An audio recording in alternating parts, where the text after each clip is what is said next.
Assalamualaikum warahmatullahi wabarakatuh. Tepangaken nami kula Rizky Amelia, kula saking kelas 12 DPP sekawan, absen 30. Ing video iki kula badhe mbacakaken geguritan kang kula garap sing irah-irahanipun pemuda berpendidikan.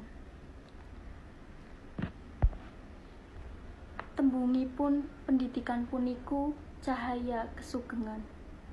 Pendidikan ugi kunci sukses bangsa. Lan para pemuda inggih punika pemegang kuncinipun. Pendidikan boten namung bab teori wucalan, nanging bab kesayaan pola panggih serta tata krama. Pendidikan boten namung bab nyerat lan maos, nanging bab mujudaken karya diri dados luar biasa.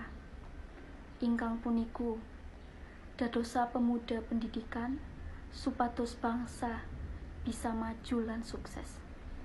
Matur nuwun. Wassalamualaikum warahmatullahi wabarakatuh.